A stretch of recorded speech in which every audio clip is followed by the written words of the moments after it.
Bonjour à tous et bienvenue sur le plateau de l'émission de voyance.com. Écoutez, je suis ravi de vous retrouver pour cette nouvelle émission de voyance en direct.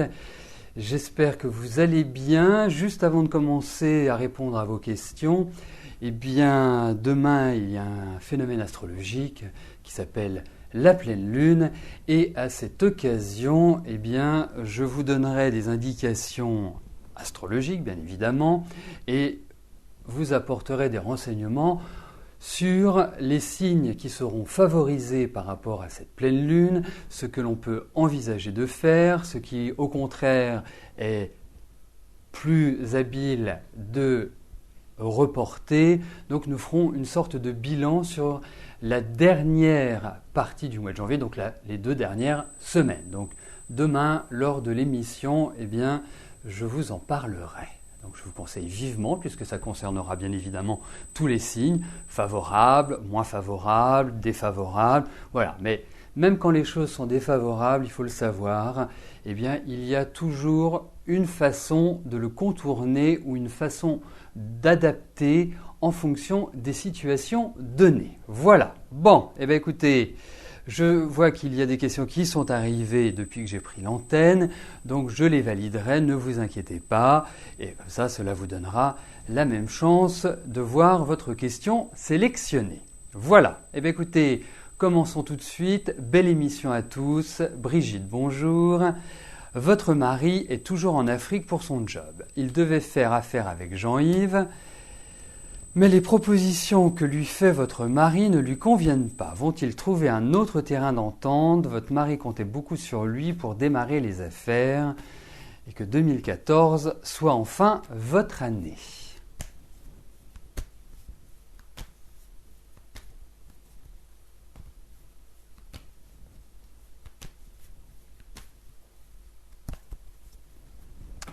Alors, voyons.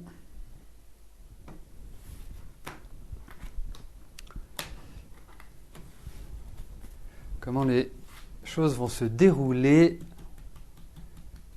pour votre mari avec Jean-Yves.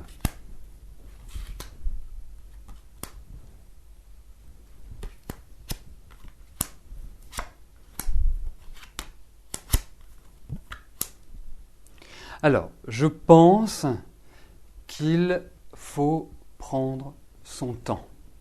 Parce que je le sens un petit peu contrarié, votre mari. Je le sens un petit peu en colère, on va dire. Même si c'est peut-être exagéré. Je sens qu'il y a des choses qui lui ont vraiment déplu. Par rapport à Jean-Yves. C'est comme si, en fait, Jean-Yves avait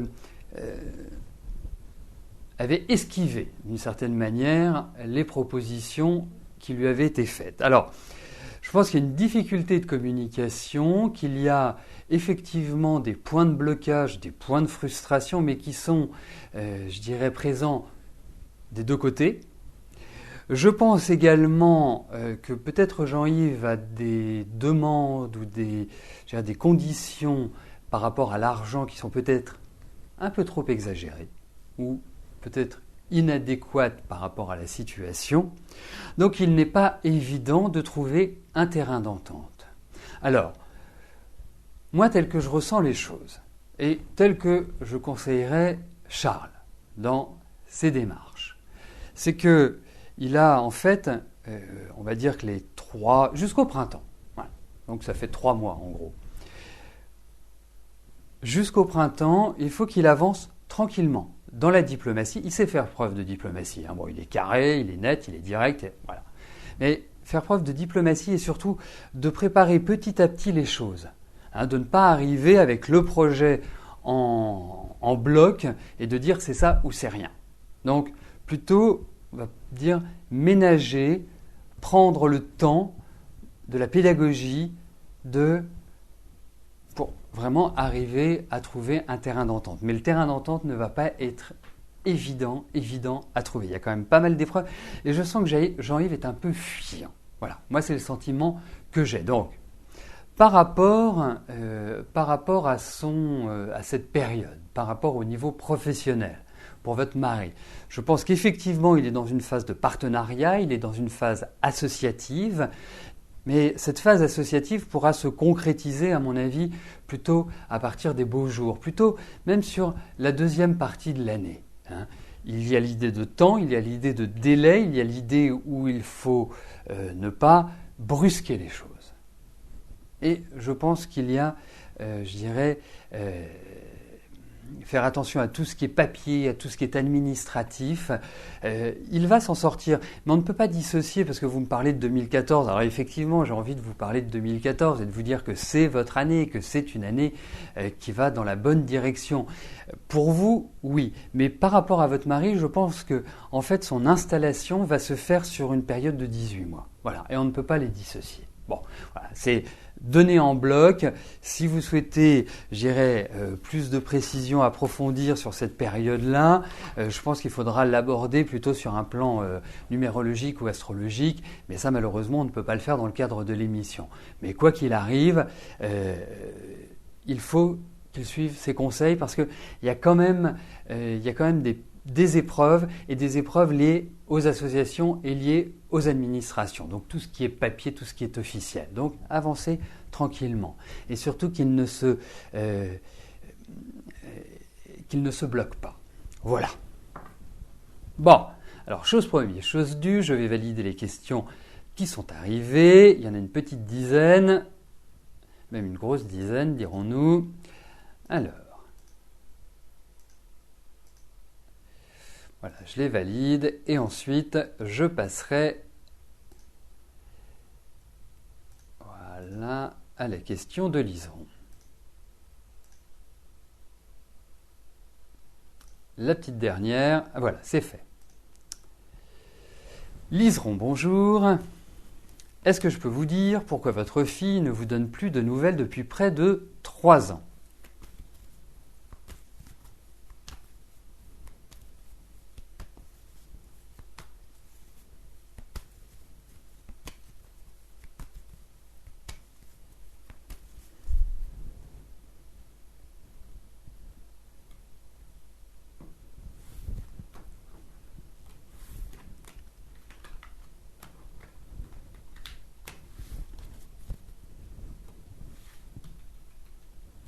Alors, regardons si nous avons des informations concernant...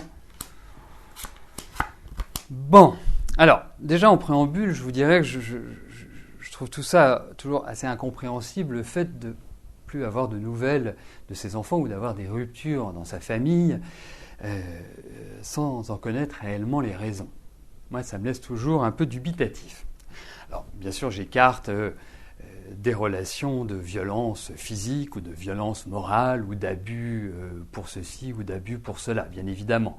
Mais je trouve que effectivement le lien familial doit toujours être conservé et que la famille, ça reste quand même un des points importants de notre vie, que ce soit notre famille d'origine ou la construction de notre propre famille. Il faut toujours essayer de maintenir cet équilibre, qui n'est pas toujours évident, je vous le concède, bien évidemment. Alors, par rapport à votre fille, déjà votre fille, bon, chez vous, il y a quand même beaucoup d'amour. Il y a peut-être un peu de maladresse également, mais il y a beaucoup d'amour. Chez votre fille, il y a un tempérament qui est quand même assez cassant, qui est quand même assez difficile. C'est quelqu'un qui est dans ses certitudes, c'est quelqu'un qui vit quand même une certaine instabilité et qui a d'une difficulté quelque part à construire et à stabiliser. Alors, pour moi, j'ai l'impression, et malgré l'amour que vous avez pu lui donner, c'est comme si elle ne s'était pas sentie aimée. Ou défavorisée par rapport à telle ou telle autre personne ou telle situation. Et c'est ça qui ressort. Mais en fait, ce qui se passe chez votre fille, c'est qu'elle a des attitudes, elle a des réactions un peu extrêmes. Donc, elle peut décider du jour au lendemain de ne plus voir quelqu'un. Et puis, après de la revoir. Donc, pour moi, c'est plutôt cet esprit-là. C'est-à-dire que à un moment donné, si j'utilise une expression familière, elle a pété les plombs. elle s'est sentie rejetée, elle s'est sentie en même temps dans une phase un petit peu de déprime, parce que c'est quelqu'un déjà qui a des problèmes par rapport à la vie matérielle, qui a des problèmes par rapport à la vie sentimentale. C'est quelqu'un qui réunit un ensemble de choses qui ne permet pas d'être heureuse en quelque sorte. Mais je pense qu'il y a eu le sentiment de ne pas être aimé. Voilà.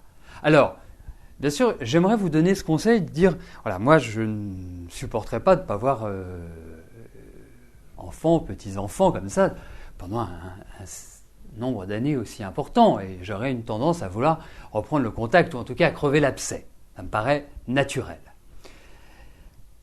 Et je vous conseillerais cela, mais effectivement, par rapport à votre fille, la réaction, on ne sait jamais comment elle va être, on ne sait jamais si c'est blanc, si c'est noir, si ça va être enjoué ou si ça va être vous raccrocher au nez. Voilà. Et c'est ça qui est complexe, en fait, par rapport à votre fille. Alors, moi je vous dirais, puisque votre question est celle-là, de savoir pour quelles raisons, pour moi, c'est des raisons affectives, d'amour, de ressenti.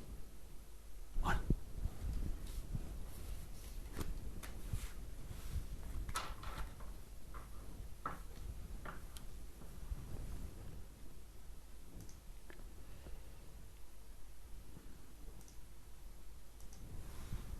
Catherine, bonjour. Vous avez de très fortes douleurs au cou. Est-ce que je pense que ces douleurs vont disparaître car vous n'en pouvez plus ?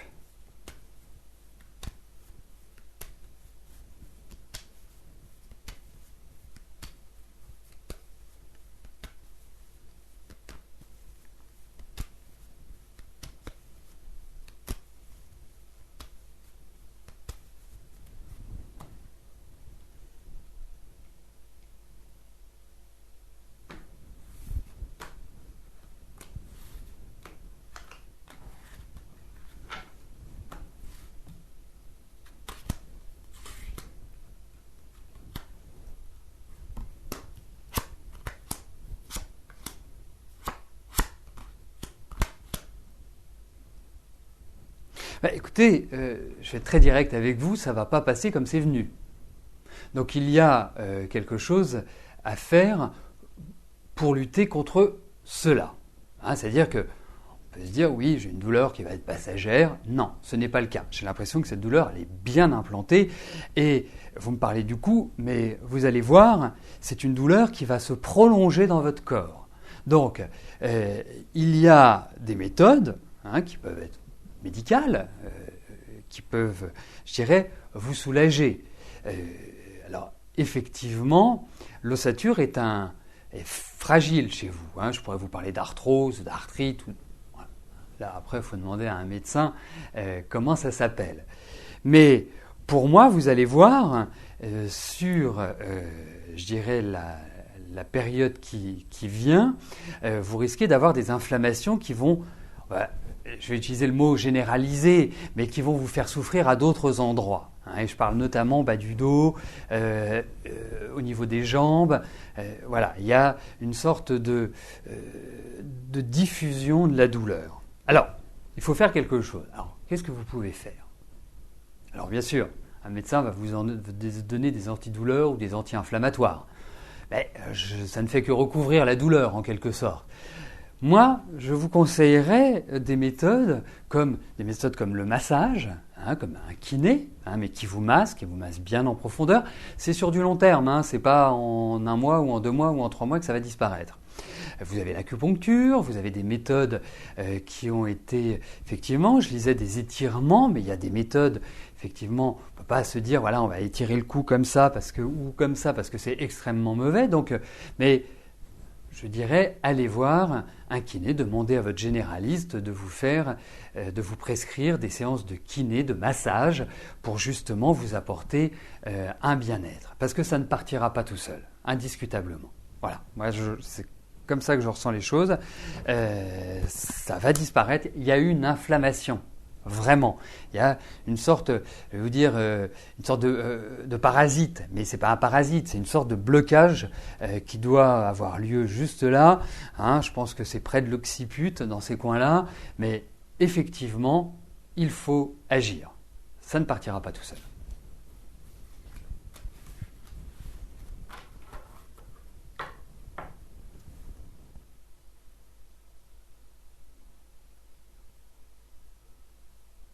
Alors vous voyez, voilà, au moment où j'allais passer à la prochaine question, je lis le message d'Orchidée. Et moi, j'adore lire ce genre de message parce que, bien évidemment, on a tous des problèmes dans nos familles. On a tous des rapports de force ou des désaccords qui sont plus ou moins profonds, qui sont plus ou moins forts. Mais il ne faut jamais rompre définitivement.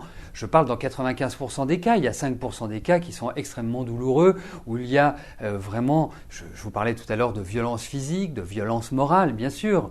On a envie de se détacher, ou quand vous avez quelqu'un qui ne comprend rien à ce que vous lui dites, à ce que vous exprimez, à ce que vous ressentez. Mais il faut toujours essayer de trouver un modus vivendi, essayer de toujours renouer dans les relations.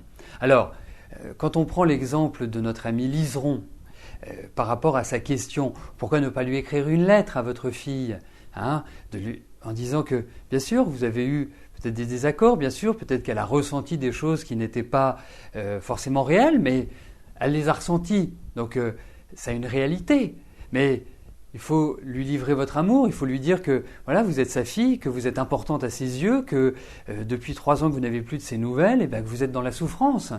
Donc il ne faut pas hésiter à ouvrir son cœur, il ne faut pas hésiter à parler des choses, à parler vraiment sans mettre des barrières. Parler avec son cœur, tout simplement. Dire ce que l'on ressent, même avec maladresse, dans le calme, dans la sérénité, ne pas s'emporter, ne pas s'énerver, mais dire les choses. C'est important. Ça permet, voilà, dans l'univers, de créer des zones d'amour et non plus des zones de tension. Voilà ce que j'en pense.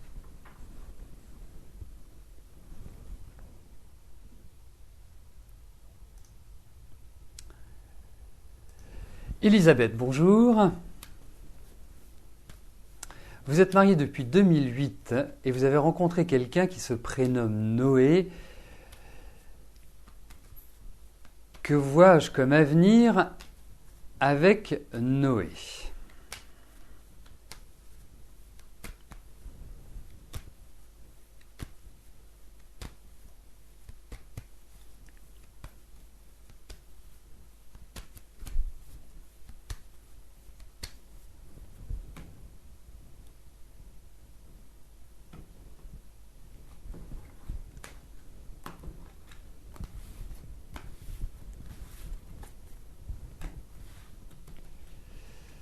Alors, regardons.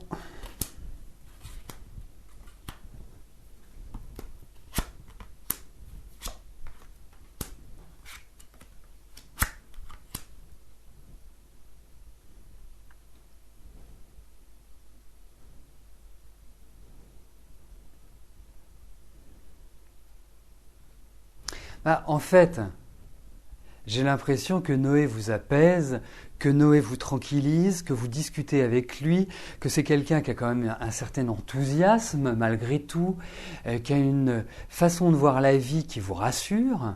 Moi, c'est tout cela que je ressens par rapport à lui. Alors, bien sûr, vous êtes dans une situation qui est délicate puisque vous êtes marié depuis quelques années, vous avez besoin que ça bouge, vous avez besoin que ça vibre dans votre vie et ce n'est plus le cas.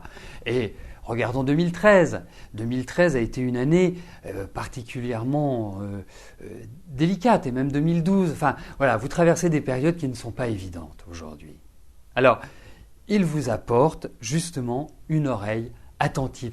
C'est comme si vous remettez sur des rails, c'est comme si, alors j'allais dire que vous redonnez une deuxième jeunesse. À 30 ans, on ne peut pas parler non plus de deuxième jeunesse. Mais c'est comme si vous donnez du goût. Mais ne mettons pas la charrue avant les bœufs, si je peux me permettre cette expression un peu familière, puisque on sent que lui-même est dans une période un petit peu de changement, de nouvelle installation dans sa vie. On sent qu'il est dans une idée de renouvellement.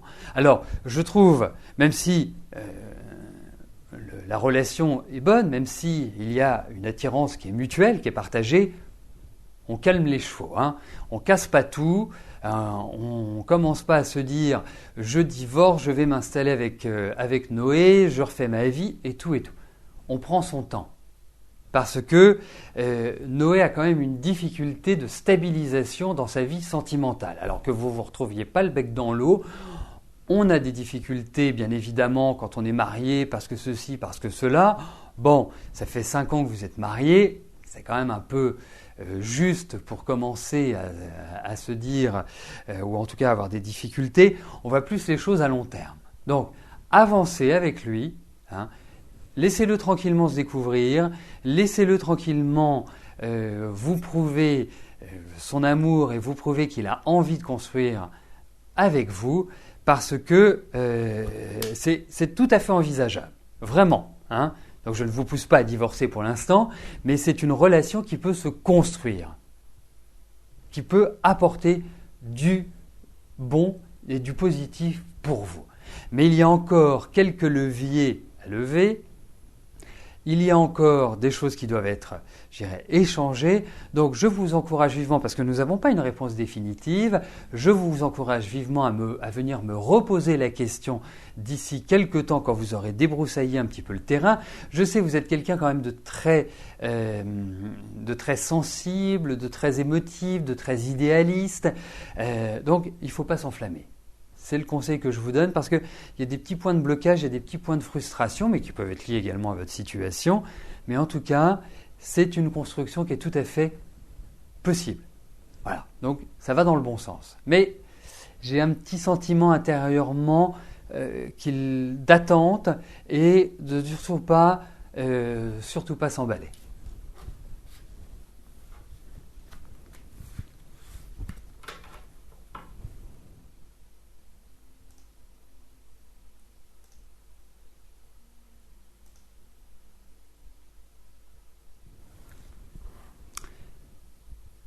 Elisabeth, bonjour, c'est notre journée Elisabeth, hein, voilà. Votre fille Ingrid prépare une thèse, elle devrait la soutenir cette année, est-ce qu'après elle trouvera rapidement du travail ?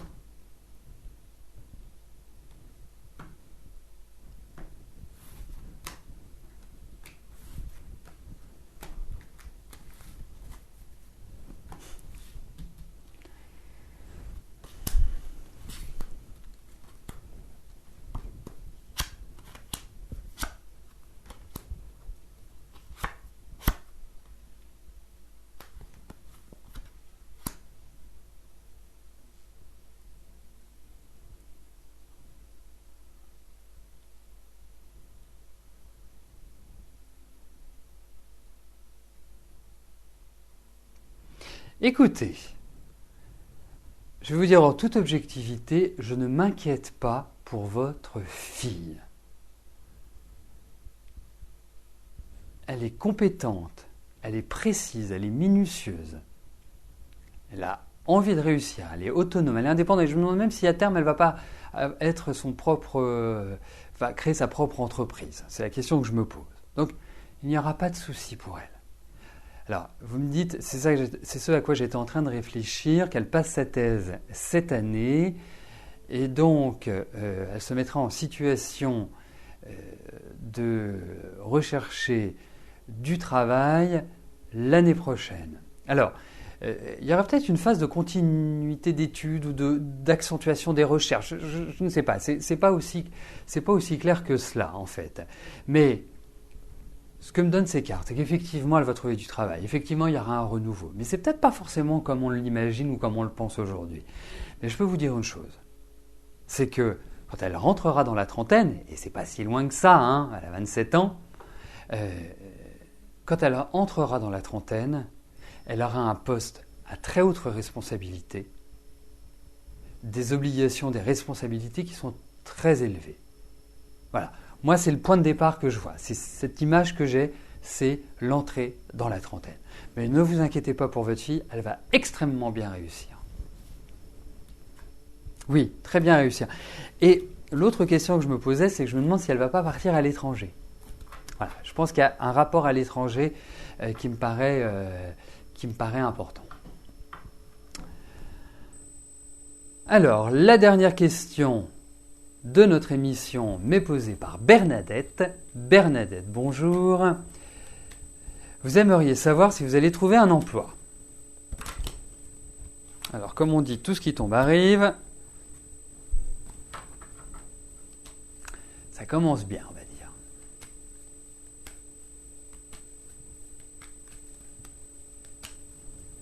Alors, regardons.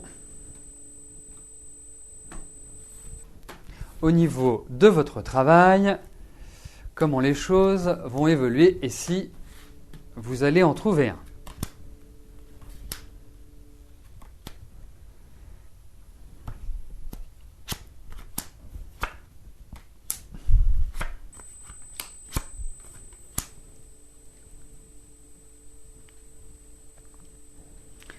Alors écoutez, quand on regarde votre situation aujourd'hui, situation qui est quand même un peu délicate. On sait que quand on arrive à un certain âge, trouver du travail est beaucoup plus ardu. Nous sommes dans un environnement qui est assez dur. Alors écoutez, au vu de ce jeu, il ne faut pas se disperser, c'est la seule chose. Vous entrez dans des phases qui sont positives, qui vont vous permettre de trouver du travail. Alors, je pense que c'est peut-être plus sur la deuxième partie de l'année. Ce sentiment que j'ai. Et je vous vois peut-être plus travailler par rapport à un public ou à une clientèle. Je vois également des discussions, des pourparlers. Donc c'est quelque part quelque chose qui peut traîner, qui peut mettre du temps avant de s'enclencher. Mais en tout cas, moi j'ai l'impression qu'il y a la mise en place de nouveaux projets, qu'il y a un nouveau démarrage au niveau du travail. Donc pour moi, effectivement, je réponds oui à votre question. Oui, vous allez trouver un travail et j'ai l'impression que vous allez trouver cette année. Voilà. Donc, nous terminons notre émission sur une note positive. Je vous souhaite à tous une excellente fin de journée et je vous donne rendez-vous demain à partir de 13h pour une nouvelle émission de Voyance en direct. Et n'oubliez pas, nous évoquerons demain lors de l'émission la pleine lune du mois de janvier. Voilà, à travers les signes. Merci, bye bye.